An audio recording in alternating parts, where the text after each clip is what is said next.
और आज भी रात को जब कोई दरवाज़ा खुद ब खुद खुलता है तो मुझे लगता है शायद वो वापस आ गई है। तो बात उस दिन की है कि जब मैं एक सुबह सुबह की डेट पर गया था।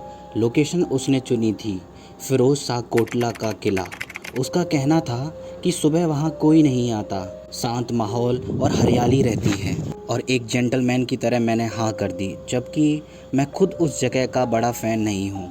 शुरुआत में सब कुछ अच्छा चल रहा था। पार्क खाली था, बस हम दोनों ही थे। बातें हो रही थी और हम थोड़ी जान पहचान आगे बढ़ा रहे थे।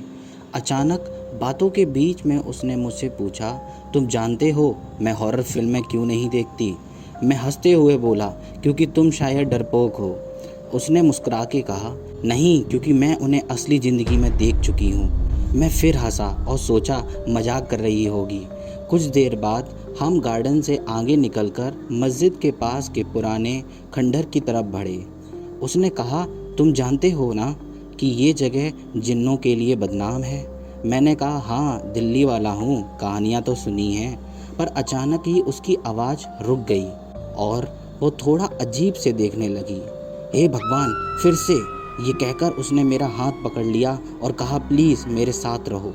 मैं थोड़ा घबरा गया। मैंने पूछा, क्या हो गया? उसने धीमे से कहा, मैंने कुछ देखा। और ये सब कुछ सुबह सुबह हो रहा था, जब सूरज अभी पूरी तरह निकला भी नहीं था।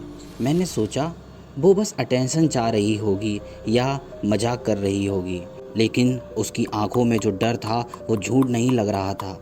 उसने मुझसे कहा, चलो यहाँ से कहीं और चलते हैं। तो हम दोनों थोड़ा आगे की ओर निकले। वहाँ एक स्क्वायर सा एरिया था, चारों तरफ खंबे खड़े थे।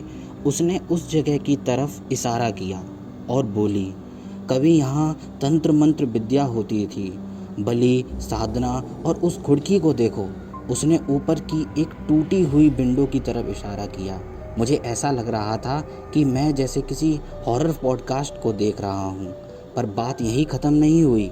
उसने कहा, अगर वो शक्ति मुझे देख ले तो वो मुझसे जुड़ सकती है, और एक नहीं बहुत सारे जिन भी यहाँ रहते हैं। हम घबराकर खंडर से बाहर आ गए और एक कैफ़े में बैठ गए। मैंने उससे मजाक में पूछा, अगर ये सब चीज़ें तुम्हें छोड़कर मुझे फॉलो करने लगें तो? तभी उसने मुझे ऐसी बात बताई कि कमज़ोर आदमी सुनकर कभी सो भी ना पाए। उसने कहा, ये चीज़ें तब जुड़ती हैं जब उन्हें लगता है कि तुम उन्हें देख सकते हो। अगर कोई हमारे पीछे होगा तो मैं पहचान जाऊंगी, और अगर तुम्हारे पीछे होगा तो मैं तुम्हें कुछ मंत्र दूंगी। अब भाई उस टाइम तो हंसी आ गई थी, लेकिन कुछ कर नहीं सकते थे। फिर हमने अपने अपने नंबर एक्सचेंज किए और घर आ गए। उसी रात को मैं अपने कमरे में लेटा था। अचानक ऐसा लगा जैसे कोई मेरे बिस्तर के पास से गुजरा हो। अचानक से हल्की हल्की हवा चलने लगी और सामने की दीवार पर एक काली सी परछाई जो मुझे घूर रही थी। पहली बार लगा शायद वहम हो, पर उस दिन के बाद ये रोज़ होने लगा। हर रात ठीक उसी समय किसी के धीरे धीरे चलने की आवाज़ आती, जैसे कोई चप्पल पहने हो। पर जब मैं लाइट ऑन करता तो कोई नहीं होता। अंदर से कुछ अजीब सा महसूस होने लगा, जैसे कोई मेरे साथ साथ चल रहा हो। अब मुझे सपने भी आने लगे थे। वही खंडर, वही विंडो, और एक औरत सफ़ेद कपड़ों में एकदम शांति से खड़ी हुई। उसकी आंखें सिर्फ मुझे घूरती हैं।